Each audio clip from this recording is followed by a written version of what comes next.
Olá pessoal, tudo bem? Hoje nós vamos fazer algo diferente com as nossas células. Então, edificação, você vai assistir esse vídeo, depois você vai ter um tempinho para discutir, para conversar e orar, um assunto muito importante. Hoje nós estamos começando uma nova série e eu quero falar, o nosso tema, edificação hoje é se livre daquilo que mais destrói os relacionamentos. Quero pedir para você abrir a sua Bíblia, como a gente sempre faz, e eu quero ler com você aí Jeremias 17, de 5 a 10. Acompanha, né? Não vou pedir para você ler e eu ficar aqui em silêncio.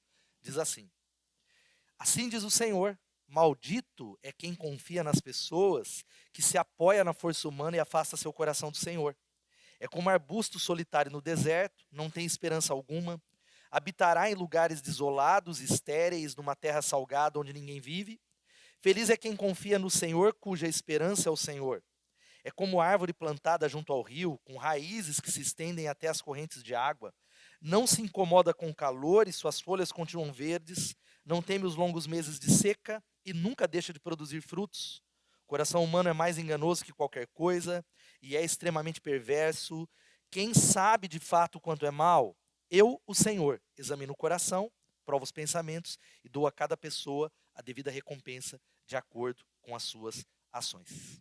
Você sabe qual que é o fator que mais destrói os relacionamentos? E aí eu quero começar fazendo algumas perguntas para você. Você é alguém que coloca expectativas demais sobre o comportamento das pessoas em relação a você?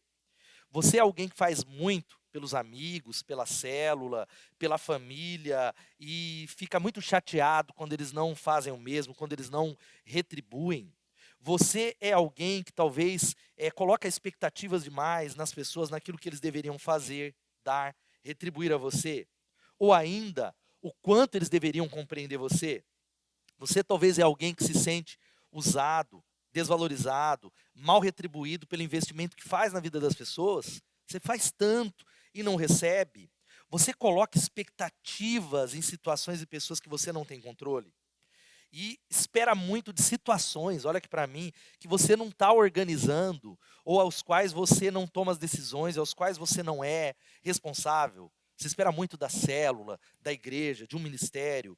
Você espera a retribuição pelo que fez aos seus filhos, ou ao seu marido, ou à sua esposa, ou aos seus liderados. E aí, finalmente, presta atenção. Você é alguém que idealiza as pessoas em relação à unção, à maturidade delas, à perfeição e aquilo que elas deveriam ser. Elas deveriam ser desse jeito, o pastor deveria ser desse jeito, meu líder deveria ser desse jeito, e se frustra ao descobrir que eles são pessoas falhas, mortais, gente cheia de fraqueza. Você deve sofrer muito. Se a sua resposta é sim para todas essas coisas, você deve sofrer muito, desnecessariamente, e você deve ser, desculpe o termo. E aí eu vou abrir um parênteses para dizer que essa é uma palavra que invariavelmente eu prego ela uma vez por ano para a nossa igreja. Já faz pelo menos 2 que a gente não fala sobre ela, um pouco mais, tem muita gente nova. E aí, se você respondeu sim a essas perguntas, desculpe, você é provavelmente, desculpe o termo, um maldito por iniciativa própria. Você não é o único, você não está sozinho. Todos nós somos chamados ou somos tomados daquilo que é o fator que mais destrói relacionamentos. Sabe qual é? A maldição das expectativas. A maldição das expectativas tem a ver quando nós colocamos expectativas altas em pessoas, em situações, e aí a gente sofre amargamente porque as coisas não saíram como nós esperamos. Agora, quando esperar demais envolve talvez uma viagem, férias, um almoço, e as coisas deram errado, sabe o que acontece? A frustração passa. Passa um dia, 2, uma semana. Agora, a verdadeira, difícil mesmo, é entender que a verdadeira frustração tem a ver quando essas expectativas se dá no âmbito dos relacionamentos mais caros, ao qual a gente vai destruindo os vínculos, um a um, cada vínculo precioso que a gente tem com as pessoas. A gente sofre por causa da imaturidade, porque nós ficamos esperando das pessoas algo que elas nem sabem que elas têm que dar para nós. Algo que elas nem acordaram. Algo que elas nem podem dar para nós. E aí sabe o que a gente faz? A gente destrói e julga pessoas, julgamos relacionamentos os mais importantes, e as pessoas que nos amam passam a se afastar de nós. Você é alguém assim? As pessoas começam a se distanciar de nós. Líderes, talvez até um marido, uma esposa, um filho, porque quem espera demais das pessoas vai acabar em amargura e sofrimento. E ao viver, presta atenção, que eu quero citar bem rápido aqui, essa projeção de expectativas nos outros, a gente vive na pele a maldição das expectativas, que é o que o texto diz. Maldito é aquele que coloca a confiança nas pessoas, se apoia na força humana e afasta o seu coração do Senhor, é como um arbusto solitário no deserto. É alguém que vai habitar em lugar desolado e estéril, numa terra salgada onde ninguém vive. E apesar de muitos nessa noite estão agindo assim, talvez são pessoas, desculpe o termo, mas como está aqui, amaldiçoadas, porque o texto diz: maldito é quem coloca as expectativas altas nas pessoas. Sabe o que acontece? É gente que está acorrentada em prisões que elas mesmas criaram, elas, bloqueadas, não conseguem viver a plenitude nos relacionamentos. E olha aqui, nunca estão satisfeitas, nunca estão plenas em uma célula, em uma igreja, num casamento, em um trabalho, porque sempre estão dependendo dos outros. O outro que precisa dar, falar, trazer, decidir, corresponder. É gente que está destruindo os relacionamentos. Eu quero dizer para você que quando chega essa zica, essa maldição, tudo que pega essa zica, essa maldição, tudo dá errado. Sabe, a gente que chega, o tempo fecha. É gente que não consegue desfrutar da alegria. E maldição aqui, gente, vamos guardar um pouquinho, significa infelicidade, dor, perda, prejuízo, solidão, fracasso, miséria. É um estado de prisão ao qual você não se livra. Maldição tem a ver com a vida inteira, as coisas não indo bem. Agora, a dificuldade é que na maldição das expectativas é algo diferente.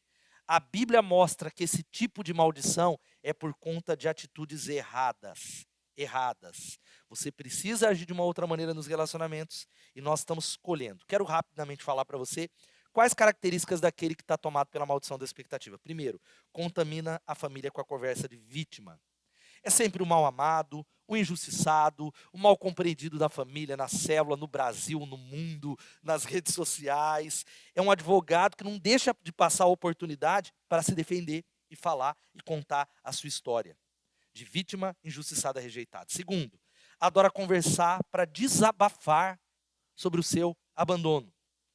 Sempre que tem alguém novo no pedaço, ele aproveita para se abrir, para desabafar. Para falar, olha, nessa célula, aquela pessoa, na igreja, o casamento, e ele sempre precisa de alguém para conversar. O problema é que isso é uma doença, ao qual quem é tomado por ela precisa se abrir com pessoas maduras, imaturas, líderes, liderados, novos na fé, 10, 20, 30, 40 pessoas. Terceiro, afasta-se das pessoas mais importantes como punição por não corresponderem às suas cobranças. Alguém assim fica ressentido com aqueles ao qual são culpados da sua infelicidade. Um líder, um patrão que não deu oportunidade, não visitou, não deu suporte, não deu apoio e é incapaz de receber unção, é incapaz de enxergar as oportunidades. Ele só valoriza aquele que, na sua opinião, faz aquilo que ele quer que seja feito. Faz do jeito que ele quer que seja feito. É alguém que constantemente serve as pessoas. É assim. É alguém que ligou para ele, ele vai. Ele é um servo, mas ele cobra caro essa prestação de serviço. Quarta coisa, é melancólico e ressentido com todos. Seu comportamento é sempre triste, distante. É alguém afastado dos relacionamentos. O mundo está em falta com ele. Ele acumula cada vez mais gente na listinha negra dele, sabe? Esse aqui também, aquele lá me magoou, aquele outro feriu, aquele lá mudou para mim. Gente que se esqueceu e deveria se lembrar. Quinto, ao ser questionado como está, ele desfia a ladainha. Trata-se de uma pessoa de um assunto só. Não vive, vegeta. Orbita ao redor de um só assunto, as suas expectativas frustradas. É alguém que só a luz de Deus para fazer alguma coisa. Sexto, ele só enxerga o próprio projeto e nunca a equipe. Gente que desagrega. Sempre querendo reconhecimento, falando mal dos outros, olhando e dizendo assim, aquilo lá, se fosse eu lá na frente, eu faria diferente. Essa gravação, se fosse eu, essa pregação, esse estudo desse jeito. Sétimo, tem uma autoestima e uma autoimagem muito pobre. Como é alguém que faz expectativas o tempo todo, na verdade essa pessoa está colocando o seu destino na mão de outras pessoas, de outros. Oitavo, é desleal e tem sua própria agenda oculta. Ele não consegue ficar muito tempo num trabalho, ele não consegue ficar muito tempo em uma célula, em uma igreja. Ele é alguém que troca constantemente, ele roda num deserto, porque não é fiel nem a si mesmo. Como é alguém que sempre está amargurado, ferido, sabe, melindroso, machucado facilmente e cheio de cobranças, ele não confia em ninguém. é ressabiado, né, e conhecedor do coração humano. Ele diz, olha, a Bíblia diz, maldito o homem que confia no homem. Por isso que eu não confio em ninguém. Por isso que eu não me abro com ninguém. Na verdade, é gente que constantemente não percebe mais a unção nos lugares onde elas estão. Uma palavra não toca mais, a célula não toca mais, o louvor não toca mais. Nono, é mesquinho e muito egoísta. Tais pessoas sempre estão lembrando do passado, coisas que foram feitas lá atrás. Às vezes há 20 anos atrás, às vezes em 2019, na pandemia, acabou, irmão. Ele dá, não vou mais na célula porque teu pai teve lá, não me convidaram. Ah, porque em 1977, porque quando eu estava estudando lá no Melo Moraes, e passou. É gente que constantemente a conversa é o que eu fiz, o que eu dei, os outros não reconheceram, as pessoas não me reconhecem nessa igreja. E décimo e último, responsabiliza os outros pela sua vida. O outro que não ensinou e não discipulou ele. É o líder que, quando ele estava numa crise, não compareceu. É o outro que não deu a oportunidade que ele deveria ter. E aí eu fecho esse estudo para a gente conversar. O que fazer então? Qual é a saída para vencer a maldição das expectativas? Primeiro, recanalize as expectativas e as coloque em Deus. A única alternativa é entender o que diz o versículo 7. Feliz é quem confia no Senhor, cuja esperança é o Senhor. É alguém como árvore plantada junto ao rio, com raízes que se estendem até as correntes de água, não se incomoda com o calor e suas folhas continuam verdes, não teme os longos meses de seca e nunca deixa de produzir fruto. Sabe o que isso significa? É gente que entendeu que a expectativa dele vai ser colocada só em Deus. Ele ama pessoas, ele se relaciona com pessoas, mas deixando de lado as maldições das expectativas. Eu não vou esperar nada do João, nem da Elô, as pessoas não devem nada para mim. Tudo que eu vou recebendo é como graça. E aí o texto está falando de maldito o homem que confia no homem. Esse confiar está falando do homem que depende, que se refugia, que tem nos relacionamentos nas pessoas a sua segurança. Isso não está dizendo que você não tem que confiar em mais ninguém, mas está falando que nós começamos a colocar toda a nossa expectativa naquilo que Deus vai nos dar. Isso faz nós sermos livres, curados, menos feridos. É gente que espera com os pés no chão, com expectativas completas em Deus, em nome de Jesus. Segundo, não crie fantasia sobre as pessoas. Sabe qual que é o segundo conselho? Não idealize o outro, querido. Para com esse negócio, porque eu acho que ele deveria ser desse jeito. Nem você é do jeito que você deveria ser.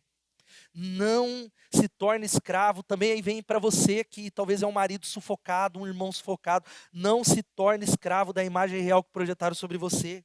Não se encaixe na roupa que outras pessoas costuraram para você, que eles colocaram. Esse é o momento de estabelecer uma conversa franca e falar, cara, eu não sou esse. Eu não vou fazer isso para agradar. Eu quero é servir. Eu quero honrar a Deus. Porque tem muita gente, sabe, nas células precisando de um rei, um semideus, um apóstolo que gospe fogo, um cara que joga o paletó, e aí é alguém que anda sobre as águas. Querido, não cobra do seu líder de célula uma liderança que ele não tem. Não cobra do seu líder, da sua esposa, do seu pastor, algo que ele não é. Estou dizendo, nem vai ser. Abaixa a bola. Isso vale para um monte de coisa. Poderia até falar para você, jovem que está assistindo isso, moças que estão esperando o príncipe encantado. E aí você está aí, não consegue ter um relacionamento que você está esperando o Brad Pitt. Não dá. Você não está com essa moral toda. Você não é a Barbie. Calma, diminua um pouco. Quero dizer para você, não sufoque o seu cônjuge. Casamento acaba por causa de expectativas. É a última coisa. Deixe Deus fazer a obra dentro de você, antes de fazer a obra nos outros. Não crie suas regras. Sabe o que eu quero dizer para você? Aceite as coisas como elas são e não como você deseja. Aceite o seu marido e a sua esposa como ele e ela é, não como você acha que ele deve ser. Esse é o nosso problema. Mas pastor, ele tem que mudar. É verdade, mas não é você que vai mudá-lo. Você sabe que esse homem está jogando a cueca molhada na cama já faz 20 anos e não mudou. Você não consegue. Diminua. Porque ele deveria ser igual o meu líder, ou igual ao fulano, ou o pastor tem que fazer aqui. Conhece alguém que sempre mantém uma expressão desagradável, que nada satisfaz ele? Nunca ele está feliz com nada na igreja, ou em qualquer lugar. Se você dá um picolé para ele de abacaxi, eu gosto já de limão. Você entrega o de limão, já deixei ele gostar do de limão. É gente que constantemente tem atitudes doentes, porque sempre fica comparando igrejas, células, lugares, pessoas. São pessoas que nada vai satisfazer, gente que constantemente está fazendo oposição, porque sempre tem cobranças que não vão ser resolvidas. Agora, sabe o que a gente fecha essa palavra que você vai discutir, orar com a sua célula? Você precisa deixar Deus fazer uma obra de limpeza, mudar você, orar pela ação do Espírito Santo que vai curar você. Você é filho, amado. Você é parte da nova aliança. Você é do povo da nova aliança, que tem a identidade de Deus. E sabe qual é a decisão para a gente bater um papo agora, nesses minutos? Tome a decisão de confiar no Senhor e jogar para fora a maldição das expectativas. Sabe qual é o resultado? Confiança, e você vai ser como uma árvore frutífera. Deus abençoe, e vamos bater um papo e orar por isso no final, em nome de Jesus.